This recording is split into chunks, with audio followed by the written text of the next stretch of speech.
நீங்கள் யூஸ் பண்ணக்கூடிய mobile ஃபோனுடைய charger வந்து எடுத்துக்கோங்க. அதில் இந்த ஸ்கொயர் மாதிரியான சிம்பிள் வந்து இருக்கா அப்படின்னா நீங்கள் சேஃப் தாங்க. எதனால் அப்படின்னா இந்த ஸ்கொயர் சிம்பிள் எதை மெயின் பண்ணுது அப்படின்னா உங்களுடைய மொபைல் சார்ஜரில் டபுள் இன்சுலேஷன் இருக்குது அப்படின்றத இந்த ஒரு சிம்பிள் வந்து டினோட் பண்ணுது. டபுள் இன்சுலேஷன் அப்படின்னா என்ன? நார்மலாக நம்ம பயன்படுத்தக்கூடிய எல்லா எலக்ட்ரிக்கல் எக்யூப்மெண்ட்ஸ்லையுமே இன்சுலேஷன் அப்படின்றது ரொம்பவே முக்கியம். இன்சுலேஷன் இருந்தது அப்படின்னா தான் நம்மளால் எலக்ட்ரிக்கல் ஷாக்லேருந்து நம்மளே தற்காத்துக்க முடியும்.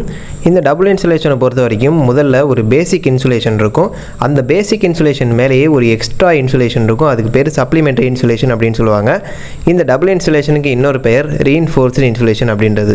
எலக்ட்ரிக்கல் ஷாக்குடைய ரிஸ்க்கை வந்து நம்ம ஹைலி குறைக்கணும் அப்படின்ற ஒரே காரணத்துக்காக தான் டபுள் இன்சுலேஷன் வந்து ப்ரொவைட் பண்ணுறாங்க. இந்த டபுள் இன்சுலேஷன் மொபைல் சார்ஜர் மட்டும் இல்லாமல் நம்ம யூஸ் பண்ணக்கூடிய ஒரு சில பெரிய பெரிய அப்ளிகேஷன்ஸ், இந்த இண்டக்ஷன் ஸ்டவ்ஸு, ட்ரில்லிங் மிஷின்ஸ், இந்த மாதிரியான அப்ளிகேஷன்ஸ்லையும் இந்த டபுள் இன்சுலேஷன் ப்ரொவைட் பண்ணுறாங்க. இந்த தகவல் உங்களுக்கு பிடிச்சிருந்தது அப்படின்னா சப்ஸ்கிரைப் பண்ணி ஃபாலோ பண்ணுங்கள்.